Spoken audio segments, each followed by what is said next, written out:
श्रीशैले दयाभाद्रं दीभक्त्यादिगुणार्णवं यदीन्द्रप्रवणं वन्दे रम्भजामाधरं मुनिं लक्ष्मीनाथसमारम्भां नादयामुनमद्वयाम् अस्मदाचार्यपर्यन्तां वन्दे गुरुपरम्परां भक्तामृतं विश्वजानूरमोदनं सर्वार्थं श्रीषडगोपवाङ्मयं सहस्रशाखोपनिषत्समागमं नमाम्यहं द्राविडवेदसागरं திருவழுதினாடென்றும் தென்குருகூரென்றும் மறுவினியவன் பொருணலென்றும் அருமறைகள் அந்தாதி செய்தான் அடியினையே எப்பொழுதும் சிந்தியாய் நெஞ்சே தெளிந்து ஏய்த்த பெருங்கீர்த்தி ராமானுஜ முனிதன் வாய்த்த மலர்பாதம் வணங்குகின்றேன். ஆய்த்த பெரும் சீரார் சடகோவன் செந்தமிழ் வேதம் தரிக்கும் பெறாத உள்ளம் பெற. எம்பெருமான் திருவருளாலே ஆச்சாரியன் அனுக்கிரகத்தாலே கடந்த பல தினங்களாக நம்மாழ்வார் அருளிச் செய்த திருவாய்மொழியினை நாம் அனுபவித்து வருகிறோம். இன்று அதன் தொடர்ச்சியாக நாம் காண இருப்பது முதலாம் பத்து, இரண்டாம் பதிகம், ஐந்தாம் திருமொழி. அற்றது பற்றனிலுற்றது வீடுய செற்றது மண்ணுரை இவற்றைப் பற்றே. இதழில் இதனை பதம் பிரித்து காண்போம். அற்றது பற்று எனில் உற்றது வீடு உயிர், செற்று அது மண்முறில் அற்று இறை பற்றே. இந்த உலகத்தில் பிறவிப் பெருங்கடலை நீந்தி எல்லோரும் விரும்புவது என்னவென்றால் வீடு பேறு அடைதல் வேண்டும். அதாவது எம்பெருமான் திருவடிகளிலே சேர வேண்டும், மீண்டும் பிறப்பற்று இருத்தல் வேண்டும்.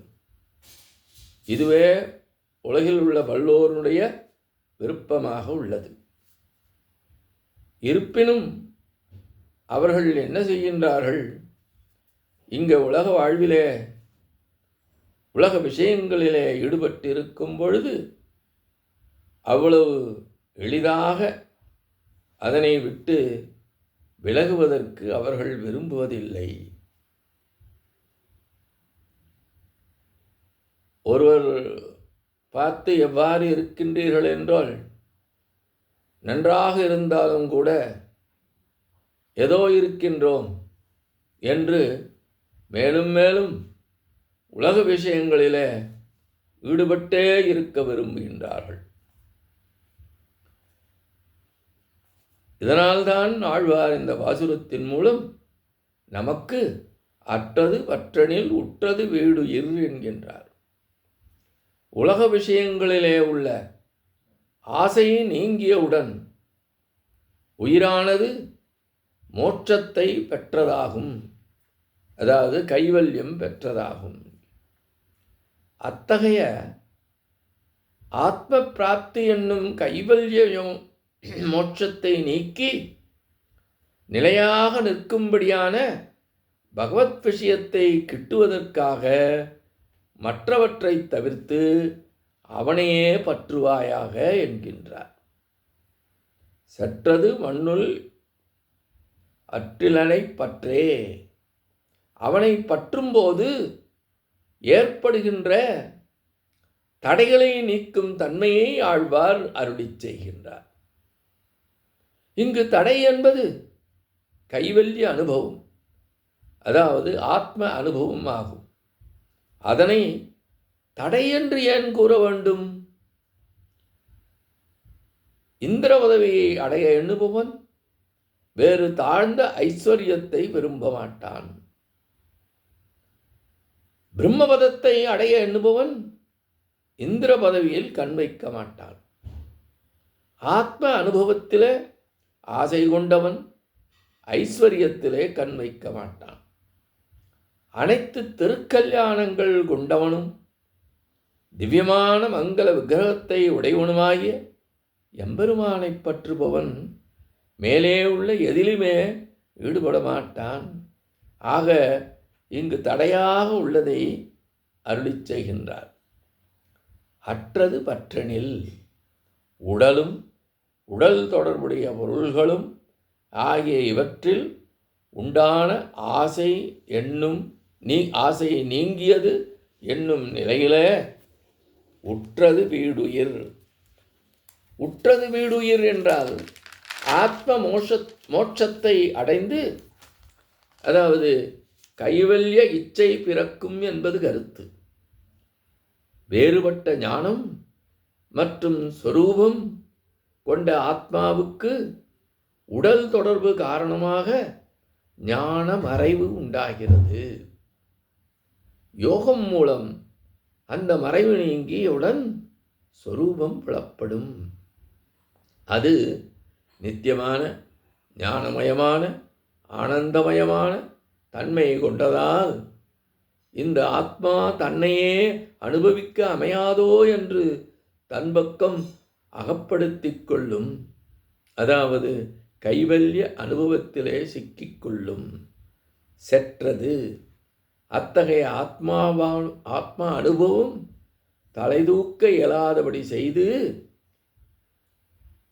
மண்ணுற்றில் எம்பெருமானை பற்றினால் இன்னமும் அதற்கு மேல் ஒரு புருஷார்த்தம் உண்டு என்று கூற முடியாதபடி உள்ள நிலையான புருஷார்த்தத்தை பற்ற ஆசை மேலிடும்போது அற்றிரை பற்றே அவனை அடைகின்ற காலத்திலே அவனுக்கு என்று உறுதி செய்து எஜமானனாக அவனை பற்றியபடி இருக்க முயல வேண்டும்.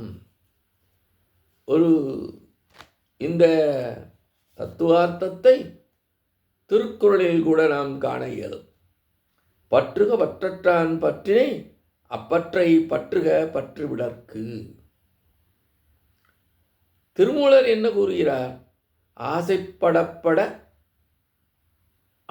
வரும் துன்பம் ஆசையை விடவிட ஆனந்தம் ஆகும். இதையே சிலர் சித் அசித் ஆனந்தம் என்று கூறுகின்றார்கள்.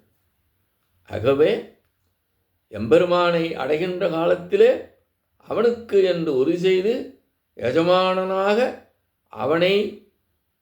அவனையே பற்றியபடி இருக்க நம்போன்றோர்கள் முயல வேண்டும் என்று ஆழ்வார் கூறுவதாக இப்பாடல் விளக்கம் அமைந்துள்ளது.